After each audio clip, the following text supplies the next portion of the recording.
like ideas to flow. Steph and Joe are on the go, go. Sharing what we know from the classroom to the show. It's Steph and Joe on the go. Innovation, education, moving fast with dedication. Come along, let's start the flow. It's Steph and Joe on the go. Hello, and welcome everyone. Yes, welcome everybody to another fantastic episode of Steph and Joe on the Go. Steph, how are you doing? I am doing great. Been diving into the world of AI. Oh my goodness. I know you have been doing, and I've been like, oh yeah, that's cool. And like I'd be like, okay, write my email, AI, or make this more clear, or tell me what to do on my Disney trip, But now that I'm starting to dive a little bit more into it, I am learning a lot.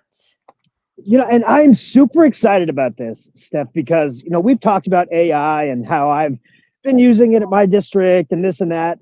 You're interested in it, but you hadn't had time to really dive into all the different things AI can do for districts or schools or classrooms. But now you have that time. Now you have that opportunity. In fact, you have to, right? If you want to tell anybody why. But you've started seeing its power, and you're starting to have these realizations yourself. I would love to hear kind of this journey. Going from somebody who sees AI and knows it's out there, but not really using it, to somebody that's totally centric around AI, and you kind of see what's happening.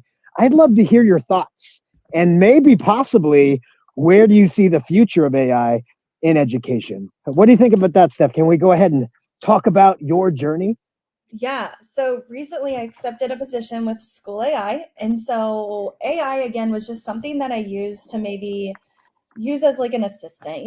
Can you translate this document? Can you take this and rewrite this email? Can you help me with this session proposal? So different things like that is how I was using AI. And this past week, I've been diving into prompt engineering. I think I'm saying that correct. And learning meta prompting. I don't know if you're familiar with meta prompt. I'm sure you are, Joe. Yeah. But just diving into meta prompting as well, and just kind of taking it and like, what is this? And at first I'm like, I'm terrible at this. Like, I was just typing into like Gemini, ChatGPT, Claude, any of those platforms. And I'm just like, can you rewrite this email? Where I've learned it's really helpful to give the AI a role. And so when I started to use some of the meta prompting that I've been learning about, I'm getting better outputs. I also learned like it's okay to say like, oh, I don't like this. Can you rewrite it? Or can you add this? Or can you do this or this piece or that piece? So that's been something new for me. I've also been exploring GPTs and ChatGPT. I think you have to have the paid version. Is that correct, Joe? You get a little bit. You get to actually use the GPTs, but being able to kind of share them out, you do need that pay version. Yeah, and so I'm like, okay, well, first I was like, what is a GPT? And so I learned about that. And then I was able to like hyperlink resources like from a PDF or from a document that I might want to really focus in on, and create different workflows that can support me on like, okay, I need to write this email, and it's more targeted than just me saying rewrite this. Yeah, I love this kind of realization, and what I absolutely love, I mean, and like my fist is pumping in the air, is that when you're joining a company that, a lot of people say help educators make their lives a little bit easier.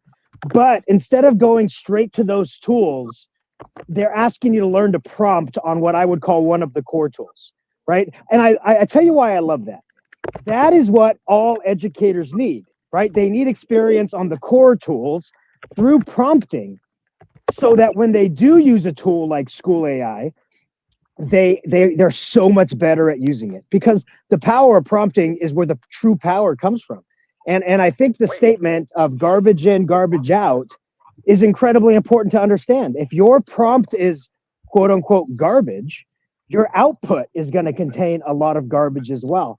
And so when you become a better prompt writer, the outputs just naturally become better. And then the last thing I heard you say that really makes me excited is you're referring to the prompt cycle. And the prompt cycle is once you prompt, you're not done, because we always say the first output is the worst output, right? So you have to read the output, comb through it, identify what you like, identify what you don't, and identify what you would like to change. And then you tell the AI exactly your critique, and it makes those changes. And then you do it again, and then you do it again until that output is at least 80%, 90% where you want it to be. And then you make your personal changes.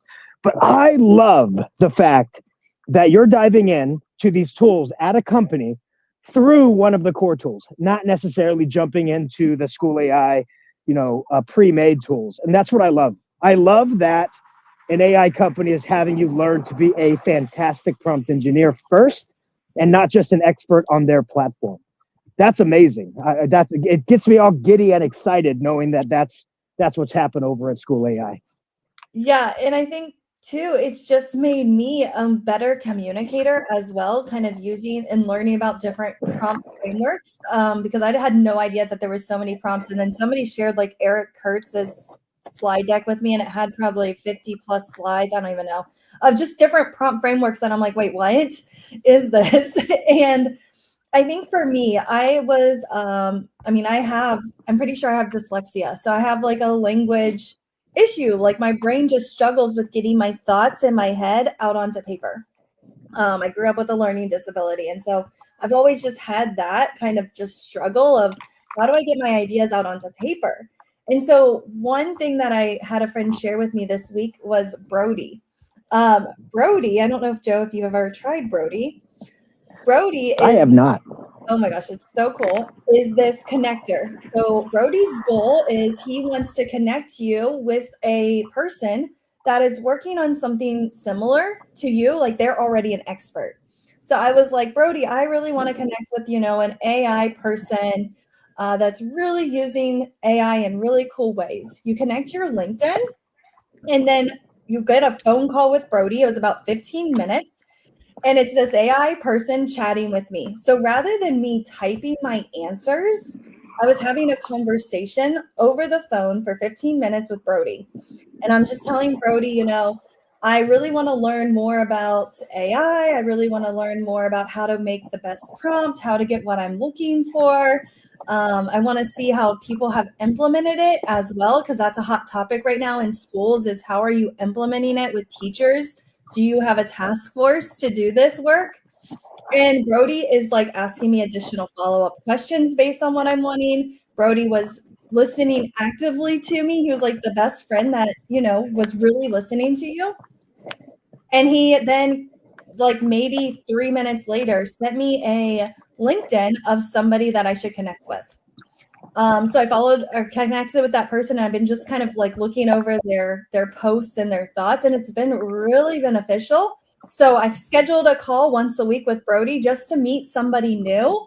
And it's going to be really focused on what I need that week. Like, that's what I love about it, is like, I'll just get this 15-minute call from him every single Tuesday. Just say, hey, I'm looking for this person, that can help me with this, this, and this. And then I'll be able to connect with them on LinkedIn. I can look at their post, or I can send them a direct message and say, hey, can you hop on a call? Like, I want to know more about this. So I just thought it was an interesting way to connect with AI compared to just typing. And now that I've like kind of was able to walk through that process with Brody in like a voice way of just saying and calling and talking it out, it's helped me with that struggle of being able to put my thoughts into paper. I know there's like audio that I can have it speak to text, but it was just nice because he was able to ask me those follow-up questions. So I feel like I'm getting better. I feel like I'm not a pro yet, but I'm getting there. Well, and it's all about practice, right? Like that is the key to all of this. Is people are like, oh, AI is going to make everything easier. AI is going to be is easy to use, and it is. But it's so much better when you become better at, walking through what exactly you want the AI to do and how you want it to do it through, right? Like you were talking about meta prompting. And like one of my favorite things to add to my prompts is, if I did not provide you with enough information, ask me questions that you think would help you get information you need to make the best output possible. And then the AI becomes almost an interviewer. Like, I love your ideas, but here are some questions I'd love you to answer. Question 1, question 2. And I'm like, oh my goodness, I never even thought about giving you that information. And so it does a phenomenal job at pulling the information out that I didn't even think needed to be pulled out. And I've been adding that to all of my prompts. If I haven't provided enough information, ask me questions to get the information you need. I've been adding that to the end of all my prompts. And oh my goodness, it's been just such a great amplifier of creating better outputs, because it becomes an interviewer. And we're all good at answering those kinds of questions. So I love that. And when I think about this Brody or Bodhi, I think of like an AI. I don't want to say love connection, but maybe like it's like an AI pen pal generator. Like, I'm gonna find somebody that you can talk to. Yeah, I mean, It's just so interesting. yeah, it did a really great job. I highly recommend just trying it once, see if it's for you. But I'm like, okay, I can't wait for my next love connection call that I'm going to hopefully have in the near future. But yeah, it was just super funny because I was like, this is amazing. This is just so much fun to be able to connect with people, because that's just some way that I learned. I can watch courses, I can read about it, but that's not my preferred method. I like to just chat with people and have conversations about how they are using different AI in their classroom, how they've implemented it, what's gone well, what's gone wrong, right? And just having those deeper conversations has made it just more impactful for me this past a couple weeks as I've been learning about AI a little bit more. So what are some like aha moments you've had this past week? Like, because again, you've heard so much from all the people that surround your learning community, right? What are some aha moments? Like, oh, that's what so and so was saying. I get it now. Or oh my goodness, I get that now. What are some of your aha moments that you think our listeners need to know for all of those people that are like, hey, I've heard about AI, but it's not for me? What are those aha moments that is like, you have to do it because listen to this? Yeah, I think the first aha moment I had was, if you don't like the way that something's being output, so if you don't like paragraphs, like that's just not how your brain works, like maybe like mine, you can ask it to make bullet points. And that was like a crazy easy aha moment. I was like, wait, I just add that to the prompt? Wait, what? Like, I just didn't realize that I could change the way that it outputs that information. Another thing that I've just kind of known, like, is or seen is, it's okay to say, like, I don't like this, and really combing through the AI to see, okay, what is it that I like? What is it that I don't like? And I've really learned about the 80-20 rule. So it will do, right? It will produce 80%, but then it still needs the human side of 20% where we're able to go in and say, yes, no, I like this, I don't like this. I was working on like a station rotation lesson idea. And I was like, oh, I like this idea. But then I had to add in my instructional strategies that I thought would make the lesson even more impactful. So even though it said like, have a discussion about this, I still needed a template or a resource that the students would complete at that station. So again, that 20% is huge. And I don't want somebody to think like your job's being replaced. No, it's not, because you really still need to be a part of supporting this learning, and teachers are needing to be that 20% just to comb through it, make the lesson even stronger, and being able to kind of use it as that thought partner as well. Yeah, no, I love that, right? One of our biggest tips when we're training teachers use AI is there to amplify your ideas. AI is there to amplify your work. And that means you need to bring something to the table, right? And so whenever we talk to teachers about using AI, we remind them the human, you need to be part of the process at the beginning, the middle, and the end. And what that means is you're the one that has to come up with the ask. You have to know exactly what you're trying to ask this AI. And that's prompt engineering. And, you know, there's something I always say, it's clarify, verify, modify, right? Be clear in your ask, verify the output, and modify through follow-up prompts what you want changed or to be kept, right? Clarify, verify, modify. And, you know, through that cycle, the human is always involved. You're coming up with the ask and prompt. You're reviewing the output, deciding what you want to keep and what you want to kick out.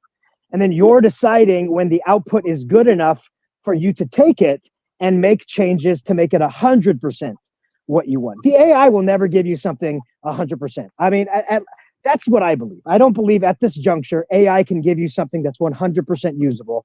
You have to add your special, you know, herbs and spices to the end result because you are the teacher. But you have to be a part of the process. We cannot relinquish control to the machines. And so trying to get teachers to understand that, like, these are not microwave tools. These are not push button tools.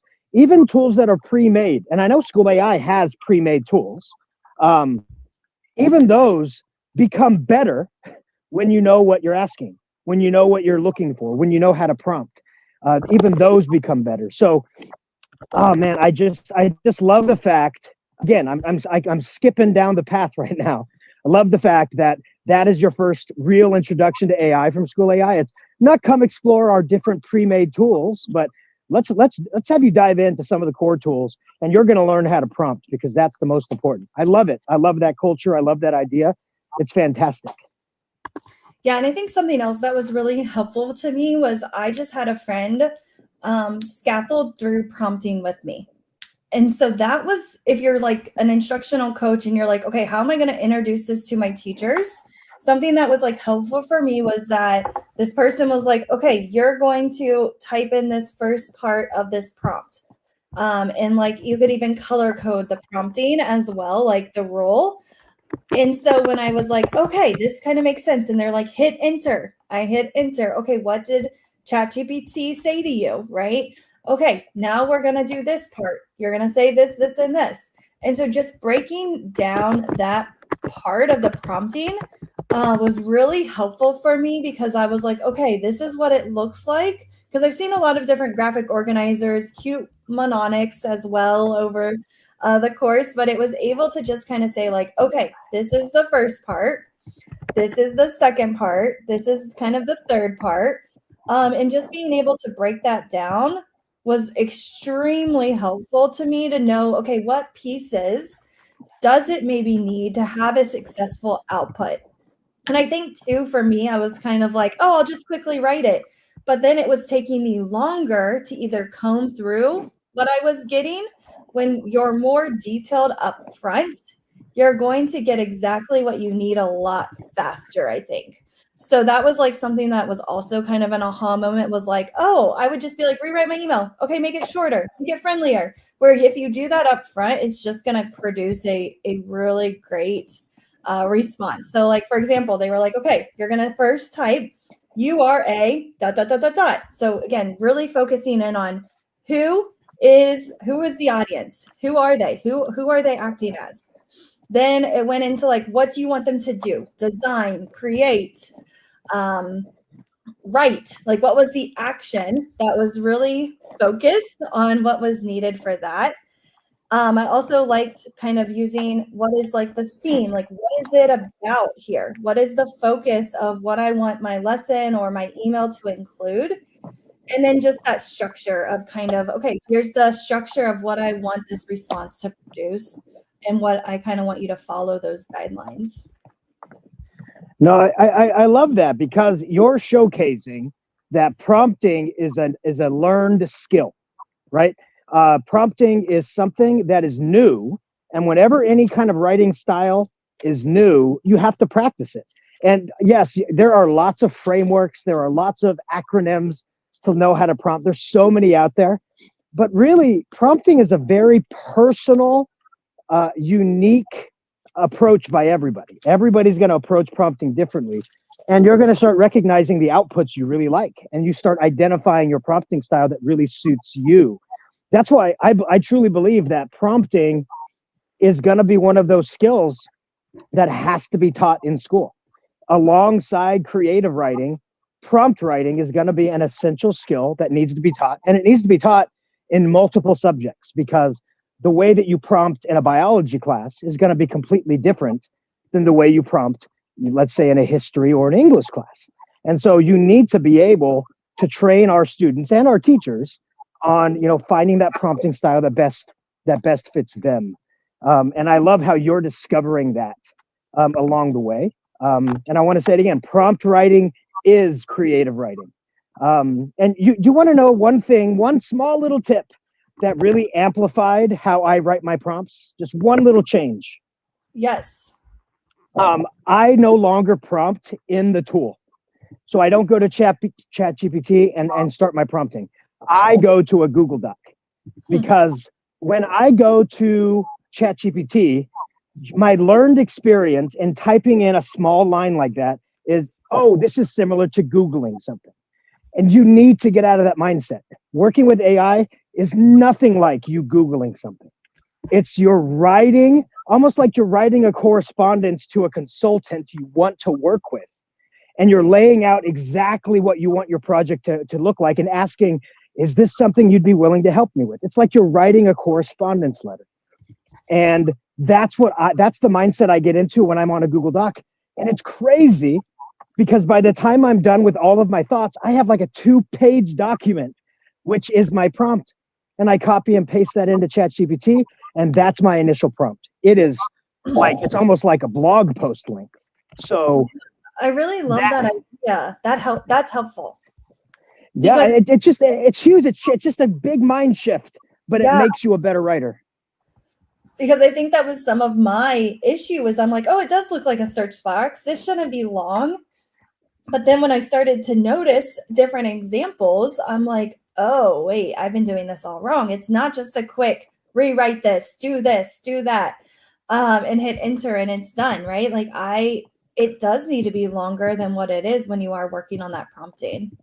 Yeah, and it's a game changer. It's a game changer. Just that mind shift from, I'm Googling something to I'm writing something. Just a huge mind shift to amplify your prompt writing process. And I think something else that you helped me with, Joe, was telling the AI what you don't want it to do. So like, I don't want you to give more than 3 hints. I don't want you to do this. I don't want you to find, the simplest common denominator, whatever it is. Like, I thought that was really helpful, because you're able to say what you do and you might not want the AI to do to support when students are in like a space in school AI. There's times where I want them to be able to have hints, but then there's other times where I don't want them. And so being able to know and say that piece is really helpful as well. Yeah, so we call that negative prompting, right? Calling out exactly what you do not want the AI to provide. And that's important for educators, because that's how you can set up guardrails. And that is why I love the fact that School AI puts its spaces front and center, right? And if you don't know, the spaces are where you can create your own customized chatbot for students. And in your prompt writing, you can tell it exactly what you wanted to do with your students. And when I train my teachers on School AI, I train them to write a sub plan. Imagine you're having a sub come in, and they need to go over this activity with the class, and they don't have your expertise. So you have to label out every single thing that you want to do with the kids. And if the kids do this, make sure you do this. But do not let the kids go off task. Do not let the kids do that. Like, so it just allows the teachers to go, oh, I know how to write a subplan. That's no problem. And it really helps them understand how to write a prompt for one of those spaces. But negative prompting is incredibly important as a part of that. So I love that you pointed that out. Yeah, for sure. Okay, I'm trying to think if there was anything else that I've run into this past week when it comes to AI and the way that teachers are using it. I think it can be in like powerful ways, like blended learning, accommodations for students, even just like the comfortability. I know sometimes like writing an IEP felt so uncomfortable for me because I was just so afraid I was going to miss something or miss something or have that. So having that kind of thought partner there that can check it over, look things over also is a cool way. But any other ways that you've seen teachers use AI in creative ways? Oh yeah. So right now I'm working with our math team to create math activities in Snorkel. Stephanie, you've heard of Snorkel, right? Yes, I have. Yeah. So Snorkel's amazing. If you haven't checked it out, to me it's like if Jamboard and Flipgrid had a baby, but that baby now has superpowers of AI built into it. That's the way I explain Snorkel. But I'm making all of these activities in Snorkel, and I'm showing them how to incorporate images from our town to be a part of like the background of the images that we're creating that represents the question. And so, we have questions about there's a race in Clovis down Clovis Avenue. And I was able to bring in a picture of Clovis Avenue. It's our little old town. And it brought it in as a cartoon, and it has all the kids running, not real kids, because you don't want to, put any PII in there, but it shows kids running, and it's exactly connecting to the word problem that I'm creating in Snorkel. And so I'm showing them how to create their own custom images. We're also creating math characters, right? We're teaching the concept of greater than and less than. So we created greater than Gary, and it creates this character profile. What is Gary's catchphrases? And then it creates a PNG of that character I can then place on a Snorkel with a little tip. Don't forget, greater than Gary says, or my favorite, less than Jake, because it's one of my favorite bands, Less Than Jake, but also it's the less than symbol. So it's really great. I just love it because it allows for personalization, customization. And I tell teachers all the time, the textbook you have in front of you was not written for your students. AI allows you to transform your materials into personalized learning for your kids, where they can instantly make connections because it'll rewrite everything that you have, keeping the learning outcomes the same, but makes it more personal for your students. So that's something that I really kind of instill on the teachers. And lastly, I've been showing them how to do a Google form where it asks for the student's first name, what's their favorite movies, what's their favorite likes, all of these things, just to get a kind of a character, get a student profile about them. And you can upload that resulting spreadsheet as long as you remove the last name and there's no identifiable information about the kid's location and stuff like that. You can upload that spreadsheet to a ChatGPT conversation, and then boom, you have a personalization for this class. You can say, here's a problem that I have that I'm trying to get my kids to understand. Please write it in a form that Lucy would like. And it would go through and find Lucy's likes and everything. It will incorporate her interests into the question. It instantly creates personalized learning for our kids. It's amazing. And teachers are like, oh my goodness, I didn't know it can do that. But it can also do more. But that's a great entrance into AI with teachers. So it's fantastic. Yeah, that's really awesome. So I think from our listeners, what we would love, if you're new to AI like me, dive in. It's okay to mess up your prompting. It's okay to not get it perfect. It's okay to just try it. Spend like an hour next week just trying different prompting and really look at a framework to help you. And I think if you are like Joe, an AI expert, we want to know how are you and your teachers or your students using AI in really cool different ways? And what are some tips that you have for us? Yeah, and definitely if your summer is coming up and you're looking for something to keep you going, AI is a great realm to dive into. And there's great resources out there, but your best resource, connect with Brody. He'll connect you with somebody that you know how to chat about. So I might have to chat with Brody today. Let's see who he connects me with. Yeah, I think you need to. It's just interesting. And it was someone that I wasn't connected with already. So I was able to like make a new connection. But I'm going to give it a go again next week just to see how Brody does. That's amazing. You know what? I think I'm going to get a shirt that says I'm friends with Brody and see if anybody gets it. Sounds good. All right. Thanks for listening, everyone, and have a great week. Thanks, everybody. Have a good one.